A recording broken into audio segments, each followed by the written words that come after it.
It's been a while since Sony announced any smartphones at CES, but Sony's just announced 3 new mid-range smartphones. What's going on, everyone? I'm Ricky from GSMarina.com, and let's take a look at the Sony Xperia XA2 and XA2 Ultra.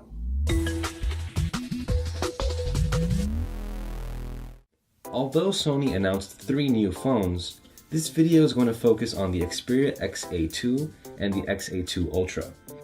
All 3 smartphones have very narrow side borders with top and bottom bezels.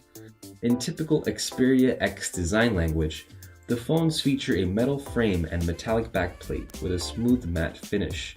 Sony has shaken up the design of its phones a little bit, starting with the new rear-mounted fingerprint scanner, which is now on both sizes of the XA2 models. The center placement of the camera sensor is also something new for Sony. This could mean we might see future Sony phones adopt this design feature. Speaking of the fingerprint scanner, you'll be glad to learn that this sensor will no longer be disabled in the United States. Otherwise, the small round power key makes a return. There's also a volume rocker and a dedicated camera shutter button, which is always a nice touch. Between the XA2 and the XA2 Ultra, there are a few major differences. The XA2 has a smaller 5.2-inch Full HD screen, updated from the XA1's 5-inch 720p display, while the XA2 Ultra has a large 6-inch screen.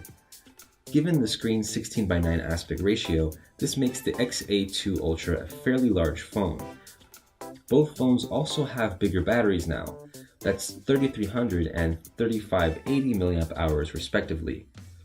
The larger Xperia XA2 Ultra features Sony's dual selfie setup with front-facing flash. Meanwhile, the smaller XA2 has just the wide 8-megapixel sensor. Both phones, however, do ship with Sony's 23-megapixel camera. Sony says its cameras have improved across the mid-range tier thanks to the new Qualcomm 630 chips used in both XA2s.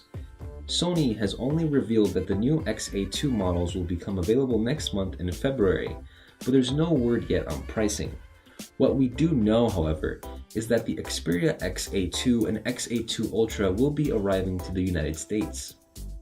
Sony appears to be taking a slightly new approach with its hardware, but will this new approach be enough to compete in a market like the United States? Thank you for watching, and check us out at gsmmarina.com for more CES coverage.